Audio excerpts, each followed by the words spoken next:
जी दोस्तों नमस्कार। Study hungers पर आपका बहुत-बहुत स्वागत है।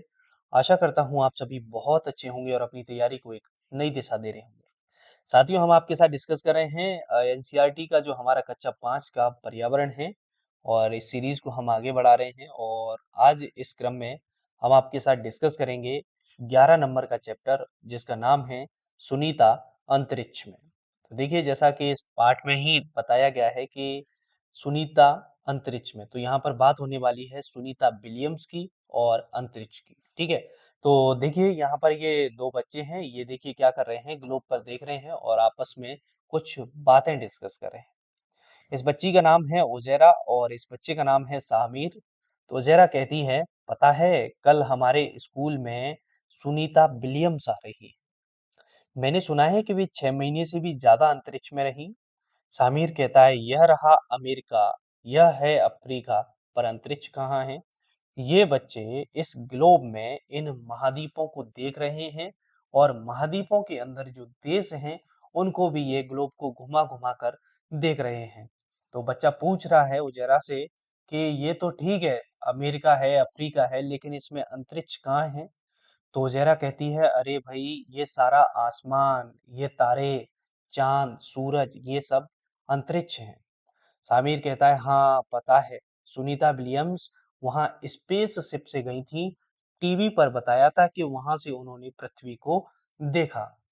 मुजरा कहती है, हाँ वहां से पृथ्वी ग्लोब की तरह दिखती है।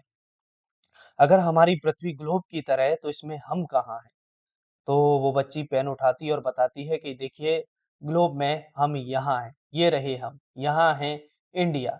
तो ये बच्चे बढ़िया इंटरेस्टिंग सी बातें कर रहे हैं इसमें और इनके मन में बहुत सारे विचार आ रहे हैं। उन विचारों को ये एक दूसरे के साथ साझा कर रहे हैं। ठीक है, तो चलिए जानते हैं शिक्षक संकेत क्या कहता है। हम जानते हैं कि वैज्ञानिक भी पृथ्वी के आकार की समझ बनाने के लिए जूझते रहे हैं। यानी कि जैसे किसी ने बताया कि पृथ्वी का आकार अंडे के समान है, किसी ने बताया पृथ्वी गोल है, किसी ने नाशपाती के आकार का बताया, सबने अलग-अलग बताए हैं। तो और इस उम्र के बच्चों के लिए भी पृथ्वी के आकार को समझना आसान नहीं है। बच्चों को आप प्रोत्साहित करें, मोटिवेट करें कि पृथ्वी के आकार के बारे में अपनी सोच को बेझिझक व्यक्त करें। तो आपको कक्षा में बच्चों को कहना है कि उनके जो भी विचार हैं, जो भी उनके भाव हैं, वो उनको कक्षा में एक्सप्रेस करें, अपनी बात को आपके समक्ष रखें कि उनके मन में क्या-क्या चल रहा है और वो पृथ्वी के बारे में क्या-क्या सोचते हैं। ठीक है? यही इसमें आगे हम बढ़ेंगे, तो यही डिस्कशन ये बच्चे इसमें देख रहे हैं। ठीक है? तो इसमें फिर आगे एक शिक्षक संकेत आता है, इसको डिस्कस करते हैं। बच्चों को कल्पना चावला और उनकी अंतरिक्ष यात्रा के बारे में बताया जा सकता है। शिक्षकों के लिए एक रोचक किताब है how we found the earth is round by Isaac Asimov Longman की। इसमें बताया है सदियों से अलग-अलग संस्कृतियों में इंसानों ने पृथ्वी के बारे में क्या-क्या सोचा है। पते की बात है कि आज भी बच्चों की कल्पना कई बार उन विचारों से सहज ही मेल खाती है। यह बात है कि पृथ्वी पर ऊपर-नीचे कुछ नहीं होता है कि भारत और अर्जेंटीना के लोग सापेक्ष एक दूसरे के उल्टे हो सकते हैं। कई बार बड़ों को भी चक्कर में डाल देती है। ठीक है? तो बच्चे भारत और अर्जेंटीना को देख रहे हैं कि भारत इस साइड है और क्या है अर्जेंटीना जो है वो इसी के एकदम सापेक्ष है। ठीक है? तो ये चीज़ें बच्चे आपस में डिस्कस कर रहे हैं। देखिए क्वेश्चन जो बनते हैं हमारे वो बनेंगे यहाँ से। ठीक है? तो सुनीता बताती हैं अंतरिक्ष की कुछ मज़ेदार बातें। और यही क्या है कि हमारे एमसीक्यू टाइप में इन्हीं पॉइंट्स को दे दिया जाएगा। तो जब सुनीता विलियम स्पेसशिप से अंतरिक्ष में गईं, तो उनके जो अनुभव है वो यहाँ पर वो उनको बच्चों को बताती हैं। हम एक जगह टिककर तो बैठ ही नहीं सकते, यानी कि अंतरिक्ष में क्या है कोई भी व्यक्ति एक जगह टिककर नहीं बैठ पाता है। यान में एक जगह दूसरी जगह तैरते हुए पहुंचते हैं। अगर एक जगह से दूसरी जगह पहुंचना है तो कैसे पहुंचेंगे? तैरते हुए पहुंचेंगे। क्यों? क्योंकि वहां पर ग्रेविटी नहीं है, गुरुत्वाकर्षण नहीं है। ठीक है? पानी भी एक जगह टिका नहीं रहता। तो क्वेश्चन बन जाता है कि क्या अंतरिक्ष में पानी एक जगह टिका रहेगा? तो बिल्कुल नहीं, क्योंकि वह बुलबुलों की तरह इधर-उधर उड़ता फिरता है। पता है हाथ मुंह धोने के लिए हम तैरते बुलबुलों को पकड़कर कपड़ा गीला करते हैं और हाथ मुंह साफ करते। वहाँ खाना भी अजब तरीके से खाना पड़ता था। सबसे ज्यादा मजा तब आता था जब हम सभी उड़ते हुए खाने वाले कमरे में जाते और उड़ते हुए खाने के पैकेटों को पकड़ते। तो सुनीता विलियम कह रही हैं कि वहाँ पर ये खाना कैसे खाती थी, ठीक है? और वो कहती हैं कि अंतरिक्ष में मुझे कंघी करने की ज़रूरत ही नहीं पड़ती थी, बाल हमेशा ही गड़े रहते थे। तो अंतरिक्ष में जो बाल हैं, वो कैसे रहते थे? इनके खड़े हुए रहते थे, इन्हें कंघी करने की आवश्यकता नहीं पड़ती थी। चल ना पाना, हर समय तैरते रहना और हर काम अलग तरीके से करना। यह सब करने की आदत डालना आसान नहीं था। एक जगह टिक कर काम करना हो तो अपने आप को बेल्ट से बांधो, कागज को भी ऐसे नहीं छोड़ सकते, उसे भी दीवार के साथ बांध कर रखो। अंतरिक्ष में रहना बहुत ही मजेदार था, लेकिन मुश्किल भी। तो सुनीता विलियम ने ये अपने अनुभव जो अंतरिक्ष में उन्होंने जो दिन बिताए, वो बच्चों के साथ साझा किए। ठीक है। अब देखिए कुछ चित्र हैं यहाँ पर कि सुनीता विलियम की जो उड़ान भरी थी इन्होंने, ठीक है, स्पेसशिप से ये गई थी और वहाँ के जो अनुभव हैं ये दिखाए गए हैं चित्रों में। ठीक है, किस तरीके से ये उड़ते हुए कार्य कर रहे हैं, किस तरीके से ये खाना के पैकेटों को पकड़ रहे हैं, ठीक है, और ये अंतरिक्ष यान से बाहर आए तो स्पेस सूट को पहनकर ये अंतरिक्ष में गए, ठीक है। अब हम बच्चों को भी ये क्रियाकलाप एक एक्टिविटी के माध्यम से इमेजिनरी थिंकिंग काल्पनिक चिंतन हम बच्चों को करा सकते हैं कि बेटा सभी लोग अपनी आंखें बंद करो। अब आप महसूस करो कि आप जो कक्षा है वो एक स्पेस यानी है, मतलब स्पेसशिप है और उसी में आप बैठे हो, ठीक है, तो आप कैसा महसूस कर रहे हो, सभी चीजें उड़ रही हैं, इधर उधर घूम रही हैं, तो बच्चों को भी मजा आएगा इसमें, ठीक है। तो एक्टिविटी बेस्ड जो लर्निंग है वो आपको यहाँ पर करानी है बच्चों के साथ, ठीक है। तो सुनीता विलियम्स पृथ्वी से 360 किलोमीटर दूर स्पेसशिप में गई थी। सोचो 360 किलोमीटर कितना होता है। हम बच्चों को इसकी दूरी की भी बात हम बच्चों के साथ करेंगे। ठीक है। अंतरिक्ष में चीजें किस तरह व्यवहार करती हैं, यह समझना बड़ों के लिए भी कठिन है। बच्चों को चित्रों की मदद से सवाल पूछने, चर्चा करने और कल्पना करने का मौका दें। दरअसल हम इतने आदी हो जाते हैं पृथ्वी द्वारा हर चीज को खींचते देख के उस खिंचाव के बारे में सोचते ही नहीं और कल्पना भी नहीं कर पाते कि उसके बिना क्या क्या होता होगा।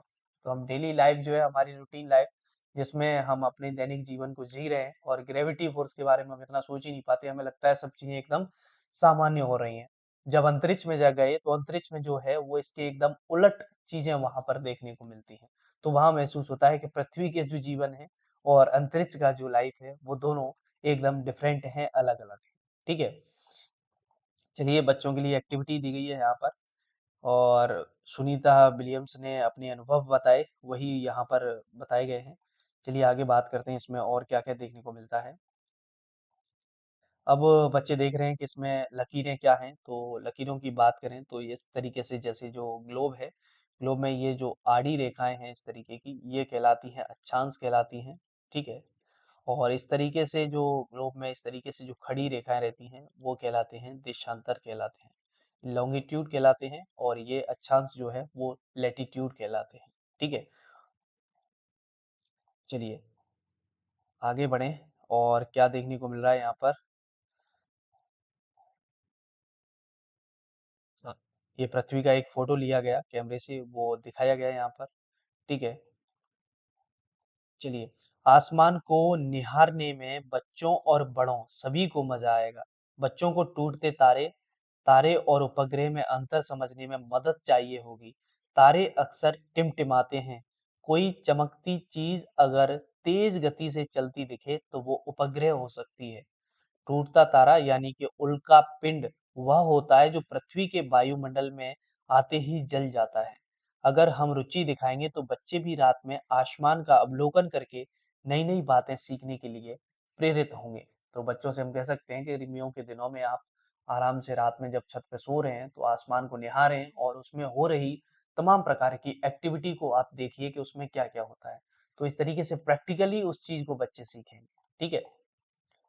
और सुनीता विलियम्स कहती हैं कि ये बचपन से क्या-क्या मतलब इनके बचपन में रहा, तो इन्होंने बताया है कि सुनीता विलियम जब 5 साल की थी, तो उन्होंने टीवी पर नील आर्मस्ट्रांग को चाँद पर उतरते देखा। सन 1969 में नील आर्मस्ट्रांग चाँद पर उतरने वाले सबसे पहले व्यक्ति थे। ठीक है, ये क्वेश्चन यहाँ से बन सकता है। और छोटी सुनीता उनसे बहुत प्रभावित हुई। सुनीता बताती हैं कि बचपन में उनकी खेल-कूद में बहुत दिलचस्पी थी। उन्हें तैराकी खास तौर पर पसंद थी। पढ़ाई में वे कभी सबसे आगे नहीं रहीं। सुनीता बनना तो गोताखोर यानी कि डाइवर चाहती थी, पर बन गई हेलीकॉप्टर पायलट। एक दिन उन्हें किसी अंतरिक्ष यात्री से पता चला कि वे आगे पढ़ाई करें तो अंतरिक्ष में जा सकती हैं। फिर क्या था, सुनीता ने डटकर आगे पढ़ाई की, ट्रेनिंग ली और अब वे अंतरिक्ष में सबसे लंबे समय तक रहने वाली महिला है। सुनीता कहनी है कि जो चाहो वह हमेशा नहीं मिलता है, लेकिन निराश नहीं होना चाहिए। जो भी काम करें उसे पूरे मन से करें तो कई नए दरवाजे अपने आप खुलते हैं। सुनीता विलियम्स यहाँ पर बच्चों को अपने जीवन की बातें बता रही हैं कि किस तरीके से वो इस प्रोग्राम में शामिल हुई, क्या-क्या उन्होंने अपने जीवन में किया, क्या-क्या किया और वो बच्चों को किस तरीके से मोटिवेट कर रही हैं। ठीक है? ये बात यहाँ पर डिस्कस हो रही है।